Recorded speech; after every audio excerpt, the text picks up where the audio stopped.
Okay, so we are ready for some dinner, or maybe lunch. This is a really simple, awesome recipe from my good friend Tana Amin, who's the best-selling author of a book called The Omni Diet. It's really awesome, and she's amazing at preparing really good meals. So this is going to be no exception. So this is called the Happy Brain Halibut with pesto cream sauce. So a couple of basic things. We're going to need some halibut. I've got a small fillet because I'm not going to make 4 for myself. So I just have a small fillet of halibut. But before we get there, I'm going to turn the skillet on. I'm going to get that warmed up so that we can throw it in there in a second. We're going to start off by making the pesto sauce. And this is it's actually a unique pesto sauce. It's not a traditional pine nuts and heavy olive oil type of pesto sauce. So we're going to be using some basil. So might as well just throw that in there right now. So basil, fresh basil is always a great, well, it's a required base for any kind of any kind of pesto. Without basil, it simply is not pesto. You can replace the pine nuts with walnuts like we're doing here, and it's still pesto as long as you got the basil. That's the key. It's all about the flavor and the aroma. Okay, so I've got, again, if you want the specific ingredients and the specific breakdowns, you can follow the exact breakdown in the recipe from the cookbook. But again, I'm just kind of eyeballing a lot of this. So I've got a 1/4 cup of walnuts, which is about what she recommends. I could actually probably use a little bit less because we're not doing 4 fillets. So I'll just put these aside. We're going to throw in some spinach, which is a nice addition to pesto. Pesto doesn't traditionally use spinach, so this will be a nice addition in terms of adding in some more greens. About 1/2 cup is what we're after. And we're obviously going to put in some garlic, right? Because you gotta have garlic. So again, we're going to crush, and remove. So it's a really simple process. Crush, chop. The difficulty though is when you get those little really small pieces of garlic and it's like, gosh, do I even bother opening this thing? Like this one right here. Like I don't even know if, it's not even worth it, right?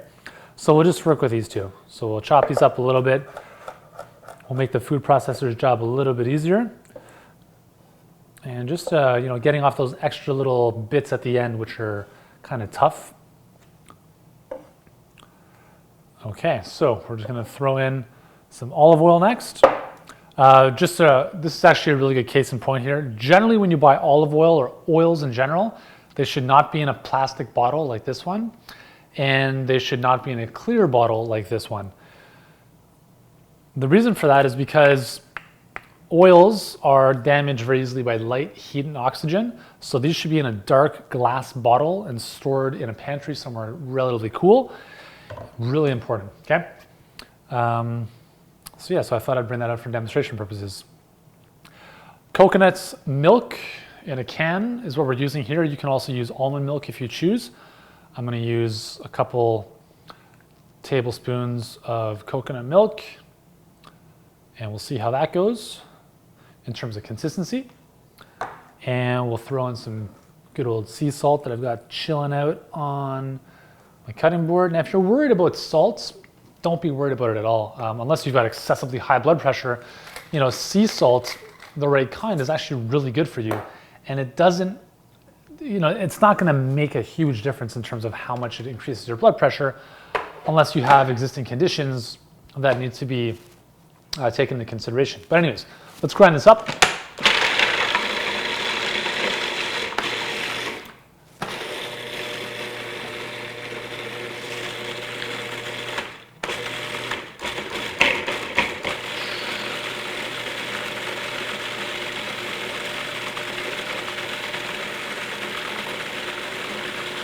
All right, so beautiful.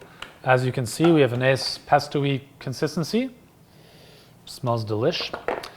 So now our pan is warming up. Should be just about ready to go. You know what? I'm going to change things up today. We're going to use a little bit of butter. Oh my God, butter. It's going to make me fat. No, it's not. It's actually really good for you if you get the right kind of butter. If you have the option to get raw butter, that's the best. Raw organic butter, but not many states or provinces or countries allow the selling of raw butter, so let's just kind of take that off the table for a second. Your next best bet is organic butter, so you can find that at pretty much any grocery store.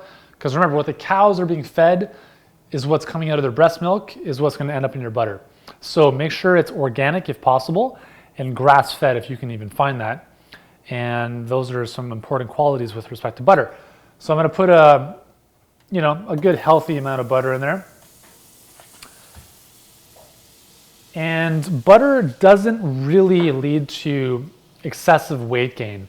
You know, we think about the French who consume a lot of butter, and they don't really have the obesity rates that we see or have in North America. And that's not necessarily cause and effect, but it's something to consider.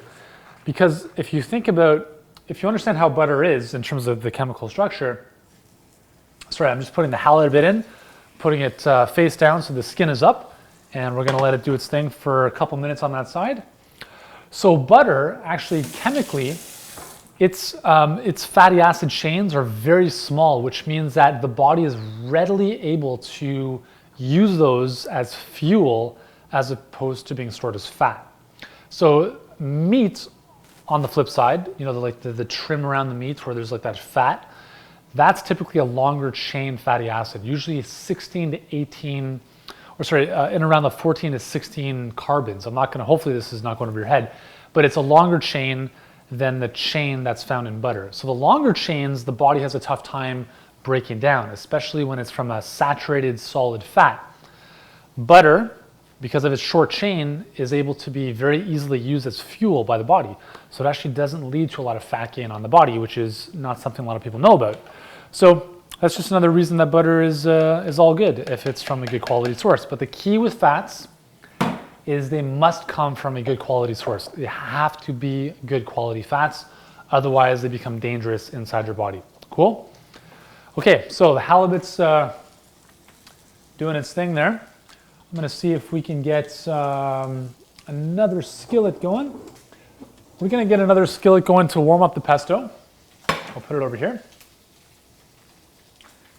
We'll warm this guy up. So we're just gonna get this nice and warmed up, and then we're just gonna top this on top of the fish as a nice little serving side. You know, halibut by itself is a really flavorful fish. It smells really fishy, but it actually tastes really good. But when you can top it off with a pesto like this, it's just a whole other ball game.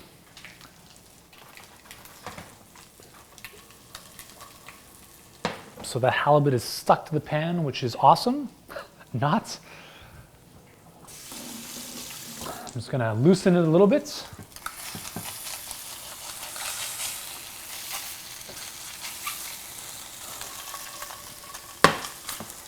I'll just give that a little flip.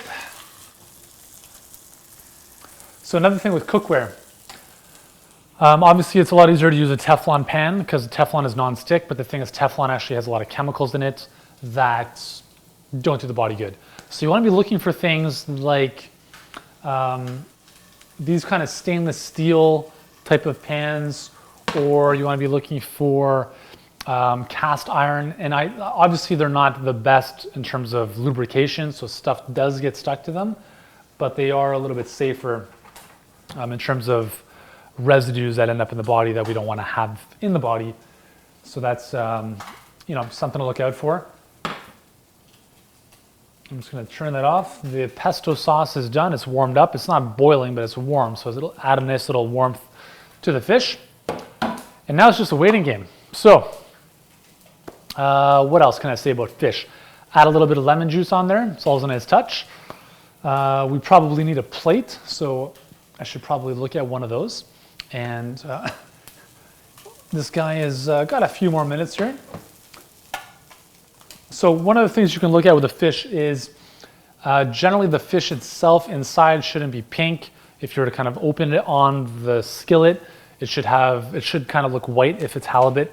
If you're using salmon, which we'll have other videos for that, it should have a light color change. It shouldn't be the same color as it was when you first got it from the fish market. Obviously you don't want to run into any kind of like parasite type of problems.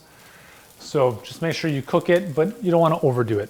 The fish shouldn't be It shouldn't be dry so that it's tough to chew and you're choking on it, but it shouldn't be, you shouldn't be looking at it and be like, oh my God, I didn't even cook this thing. So I'm just gonna find the plate. I'll be back in 1 second.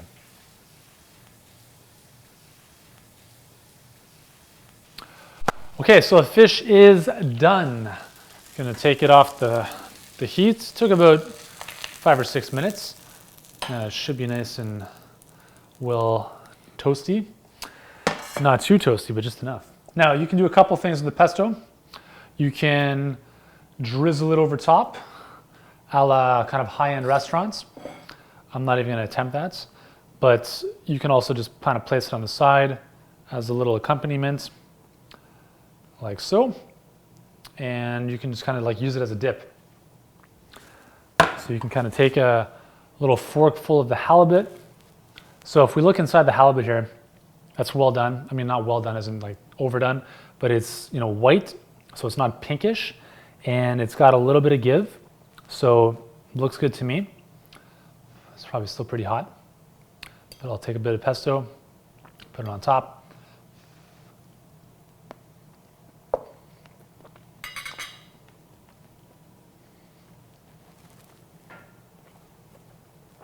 It's really good. Really, really nice. Nice compliment. The pesto really complements the fish nicely. The one thing I would add to that is just a little bit of lemon juice over top, and it's perfect. So there you go. There's your halibut, your brain healthy dinner, because it's got some really good healthy fats, and your creamy pesto.